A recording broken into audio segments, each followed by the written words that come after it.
चलिए, तो समझ में आ गया कार्डियक अरेस्ट कौन कौन हृदय को धड़काता है ना, सारी चीजें। ओके, गौर से देखो इसको, आपको जरा दिखाई दे रहा है उस एनिमेशन में आपको, है ना, कुछ दिखाई दे रहा है बेटा, कुछ तो दिखाई दे रहा होगा आपको, है ना। ये कार्डियक है, ये बाल्व है। अगर इसमें तीन तीन देखो, अगर थोड़ा सा रुक जाए तो ये देखो, जब 3 का पार्ट होता है, 1 का पार्ट, 2 का पार्ट, 3 का पार्ट, इसमें कितने होते हैं, 2 का पार्ट होते हैं, 1 का पार्ट, 2 का पार्ट, है ना। इसलिए जैसे त्रिकपाट बाल्ब बोलता है, इसे द्विकपाट। ये बाल्ब दिखाई दे रहा है जो ऊपर वाला जी वाला बेटा, देखो जी वाला, जे जा रहा है फेफड़ा पे, इसे बोलता है, इसे फेफड़ा वाला बाल्ब या पल्मोनरी बाल्ब। क्लियर है। और ये बाल्ब जो अंदर जाम दुबका हुआ है, जे यहाँ के खुल गया है, इसे बोलता महाधमनी। ओके, मैं पूरा दिखाने वाला हूं, तो मत इसे बोलेंगे महाधमनी बाल्ब। गौर से देखो, अगर तुम्हें दिखाई दे रहा हो तो 1 मिनट देखो, दिखाई दे रहे बाल्ब, ये देखो, दिखाई दिया ये वाला बाल्ब। ओके, ये वाला वाल्व, ओके, ये वेरी गुड। एक बार बाल्बों की फिर नॉलेज ले लो, नहीं समझ में नहीं आई, गजब वीडियो होने वाला, तुम जी कहोगे मजा आ गया, है ना। चलिए, इसे क्या बोले, त्रिकपाट वाल्व, उसे उसमें 2 कपाट, 2 कपाट। ये किसके बीच है, दायां आलिंद और दाएं निलय के, वो किसके बीच में, वाया आलिंद वाया निलय के बीच में।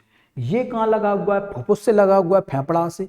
कहाँ से लगा हुआ, किसके द्वारा, ये यहाँ से खून जाता है ना, दाएं निलय से, तो दाएं निलय से खून गया और फुफ्फुस में जा रहा है, फेफड़ा, तो फुफ्फुसी बाल्ब है। ये बायां निलय है, तो बाएं निलय से कहाँ जाता है अपना, महाधमनी, तो महाधमनी बाल्ब है। ये देखो इसकी दीवार है, हृदय की जालक दीवार दिखाई दे रही है आपकी, मोटी, ये देखो है, बहुत वर्क करना पड़ता है। जैसे धड़का कौन रहा है, कार्डियक, धड़कना बंद हो गया तो समझना कार्डियक अरेस्ट हो गया। क्लियर है। चलिए, बहुत बढ़िया बात है ना। अब थोड़ा सा आप एनिमेशन भी देख लो, मन इच्छा हो जाए आपकी पूरी, है ना।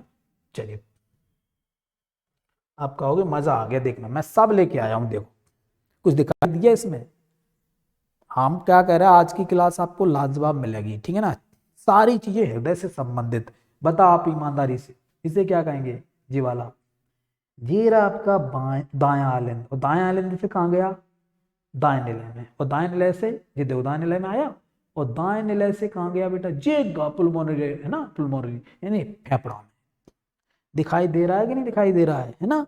और दायां आलिंद से जब दाएं निलय में जा रहा है, तो यहाँ एक बाल्ब लगा हुआ है, जिसे क्या बोलता है, ट्राइकस बाल्ब या त्रिकपाटी बाल्ब। अगला और देखो बेटा, अब ये देखना, ये वाला खून कहाँ से आ रहा है, फेफड़ा से आ रहा है कि नहीं आ रहा, फेफड़ा से आया, फेफड़ा से आया, कहाँ आया, ये देखो जा में आया, पहले गौर से देखना इसको, बायां आलिंद में, बायां आलिंद से कहाँ गया तुम्हारा, बायां निलय में, और बायां निलय से ये जा पूरा। अब और देख लो, है ना, पूरे शरीर में जीरा एक बाल दिखाई दे रहा, ये महाधमनी बाल। चलिए, ये देख लो पूरी प्रक्रिया, आपको अच्छी तरीके से पूरा समझ में आ जाएगा, राइट।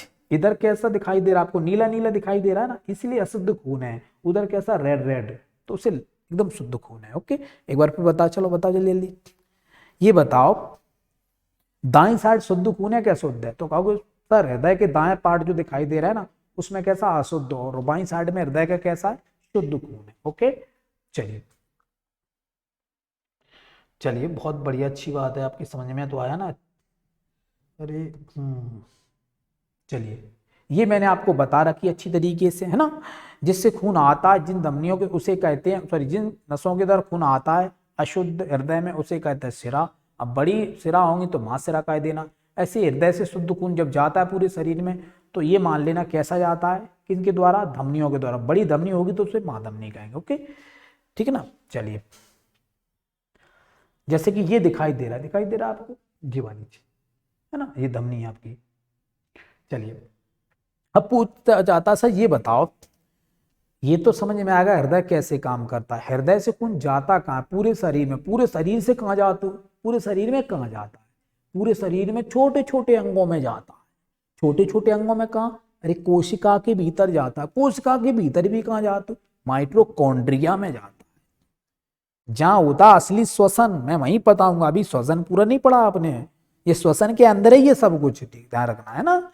यहीं पर जाता है पूरा खून, ध्यान रखना, पूरा माइटोकॉन्ड्रिया के भीतर। यहां खून क्या दे देगा, माइटोकॉन्ड्रिया ऑक्सीजन दे देगा, और वापस से CO2 ले लेगा, और स्राव के माध्यम हृदय में लाएगा, हृदय से फेफड़ा में, फेफड़ा से फिर ऑक्सीजन लेगा, फिर हृदय में आएगा, हृदय से फिर कोशिका में। ये प्रोसेस आपकी लगातार चक्र चलता रहेगा। ओके, आप देख लेना अच्छी तरीके से, है ना, इस एनिमेशन को रिपीट कर लेना वीडियो अच्छी तरीके से। ओके, ये सब बातें देख लेना।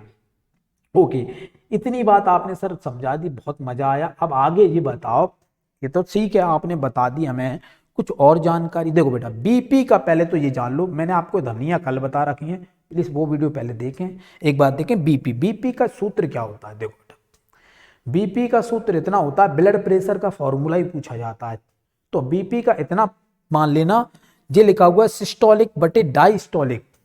फॉर्मूला बेटा, सिस्टोलिक क्या होता है, डायस्टोलिक क्या होता है, मैं सब बता दूंगा। सिस्टोलिक बटा डायस्टोलिक, इसी को बोलता ब्लड प्रेशर, यानी कि रक्त दाब, रक्त का प्रेशर। बीपी का फॉर्मूला क्या होता है, सिस्टोलिक और डायस्टोलिक। ये चीजें क्या होती हैं पहले ये देख लो। सिस्टोलिक का मतलब होता है कि खून हृदय से निकल गया है, निकल गया, याद रखना है ना। निकलने को क्या कहते हैं, क्या कहते हैं, सिस्टोलिक। और बेटा इसको क्या कहते हैं, डायस्टोलिक को। तो डायस्टोलिक क्या है, आलिंद में जो खून आ रहा है, आने को कहता है डायस्टोलिक। हृदय में जब खून आता है तो उसे कहते हैं डायस्टोलिक, हृदय से जब खून निकलता है तो उसे कहता है सिस्टोलिक। बात समझ में आई कि नहीं। सिस्टोलिक किसे कहते हैं एक बार बताना जल्दी। हृदय में जब खून मतलब आता है कि जाता है, तो हृदय से जब खून क्या होता है, जाता है, निकलता है। और निकलता किससे, निलय से निकलता है, तो निलय से निकलने वाले खून को कहते हैं सिस्टोलिक।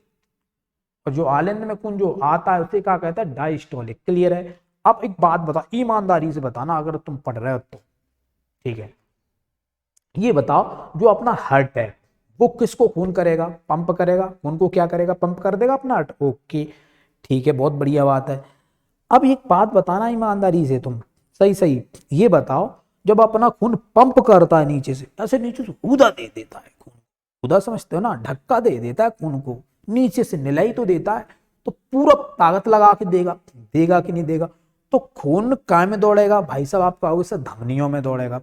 किस में दौड़ेगा, धमनियों में, चाहे फिर वो महाधमनी हो या फुफ्फुसी धमनी, ठीक है ना, धमनी में जाएगा, ठीक है ना। एक बात याद रखना अच्छी तरीके से, तो मैं पूछ लूंगा, ये बताओ निलय का संबंध किससे होता है, धमनियों से, चाहे वो फुफ्फुसी धमनी हो या फिर केवल धमनी हो, देख लेना आप बेशक, है ना।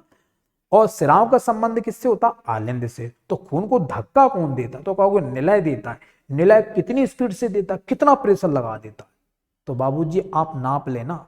जब हृदय प्रेशर लगाता है ना पूरी ताकत से, तो उसकी स्पीड 120 कर देता है। कितनी कर देता है, 120, पूरी स्पीड लगाता 120 उस समय। तो पूछा जाता है कि निलय में जो खून निलय जो खून दौड़ाता है ना, निलय ने जो खून धक्का मारा खून में, जिसकी वजह से जो तुम्हारी जो धमनियां थी उसमें जो खून बहने लगा, वो कितनी स्पीड से, तो 120 की स्पीड से। ओके ठीक है। आलिंद में जो खून आ रहा है उसको तो कोई धक्का दे नहीं रहा है, वो तो आ रहा है, राइट। वो कितनी स्पीड से आता, तो बताना 80। तो आने वाला लिखेंगे, आने वाले को क्या बोलेंगे, सिस्टोलिक, और जाने वाले को क्या बोलेंगे, बताओ ना। सॉरी, आने वाले को क्या बोलेंगे, सॉरी निकलने वाले को क्या बोलेंगे, मैं क्या बोल रहा हूँ, निकलने वाले को क्या बोलेंगे, सिस्टोलिक, और तुम्हारे आने वाले को बोलेंगे डायस्टोलिक। तो फॉर्मूला बन जाता 120/80। इसीलिए पूछा जाता है कि इंडिया में जो लोग रहते हैं आमतौर पर उनका ब्लड प्रेशर कितना होता है, तो ब्लड प्रेशर 120/80 होता है ना। सामान्यतः ब्लड प्रेशर कितना होता है, 120/80 होता है। बीपी कितना माना जाता है, नॉर्मल 120/80। समझ में आया। 120 से अगर किसी का ब्लड प्रेशर ज्यादा हो रहा है तो समझो बाको दिक्कत ही दिक्कत है, बीमारियां हजारों बन जाएंगी उसमें। और 80 से नीचे जाता है तो दिक्कत है। तो नॉर्मल ब्लड प्रेशर इतना होना चाहिए। तो तुम कहो सर हर व्यक्ति का इतना ही रहता है, ना बाबूजी, ये तो कंट्री पे डिपेंड करता है, ये वहां के मौसम पर डिपेंड करता है।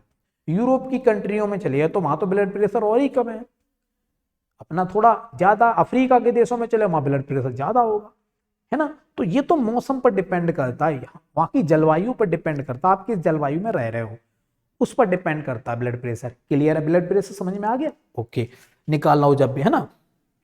चलिए, अब पूछा जाता है ब्लड प्रेशर को नापा या मापा किससे जाता है, उस किससे नापा जाता है, तो इससे बोलता है स्मो, ये लिखा है स्मोमनोमीटर, लिखा है कि नहीं, स्मो लिखा हुआ देखो भाई, स्मोगो, ये लिखा स्पोगोमोमनोमीटर, याद रखना है ना इस नाम को। इसे इसे इससे ब्लड प्रेशर आपका नाप लिया जाता है, ठीक है ना। ब्लड प्रेशर की आपको मशीन भी आप लोगों ने देखी होगी नापने वाली, है ना। चलिए, अब बात आती है बेटा ब्लड, जो तुम्हारा हृदय काऊ में तो बंद होगा, फेफड़ों को आपने देखा था, फेफड़ों को एक पन्नी में बंद किया था, ऐसे बेटा इसको भी बंद कर दिया जाता है, किसमें, एक पन्नी में बंद कर दिया जाता है। वरना बाबूजी आपका जो हृदय है ना धड़क रहा है, बार बार धड़क रहा है, कहीं उससे हड्डियां वड्डियां टकरा गई तो हृदय में तो छेद हो जाएंगे। हड्डियां कहाँ है भाई, दिखाई नहीं दे रही आपकी, ये मांसपेशी दिखाई नहीं दे रही, पेसलियां, ये अगर उससे छू जाएंगी तो उसमें छेद पड़ सकती है, उस पर खरोंच आ सकती है ना, जिससे इन्फेक्शन फैल सकता है। तो बाबूजी इसमें इन्फेक्शन ना फैले, इसे कोई दिक्कत ना, इसलिए इसके ऊपर पन्नी चढ़ा दी जाती है, एक पतली पतली, इसे बोलते, क्या बोलते हैं, इसे बोलते हैं बेटा पेरिकार्डियम। क्या बोलते हैं, पेरिकार्डियम, इस पन्नी को क्या बोलते हैं, पेरिकार्डियम। चलिए बहुत बढ़िया बात है बेटा। तो और देखें बेटा, ये आपका देखो आर्टिफिशियल तरीके से आपका हृदय बचाया जा सकता है ना, कृत्रिम विधियों द्वारा आपका हृदय बचाया जा सकता है। ध्यान रखना, हृदय मरने के बाद भी जिंदा रह सकता है, बट वो तभी जिंदा रहेगा जब तक उसको ऑक्सीजन मिलती रहेगी। अगर उसे ऑक्सीजन नहीं मिलेगी तो हृदय क्या हो जाएगा, मर जाएगा। ध्यान रखना, इसका खुद का एक जनरेटर होता है जिसे क्या बोलते हैं, कार्डियक बोलते हैं, वो बिजली बनाता रहता है। कार्डियक को बचाना बहुत जरूरी है। हृदय क्या करेगा, कार्डियक के बिना चल नहीं पाएगा, और हृदय ऑक्सीजन उसकी जान है, अगर ऑक्सीजन है तब तक हृदय है, बिना ऑक्सीजन के हृदय नहीं धड़केगा, है ना। चलिए, और धड़काने वाला क्या कहते हैं बताओ, धड़काने वाले को उसे कहते हैं बेटा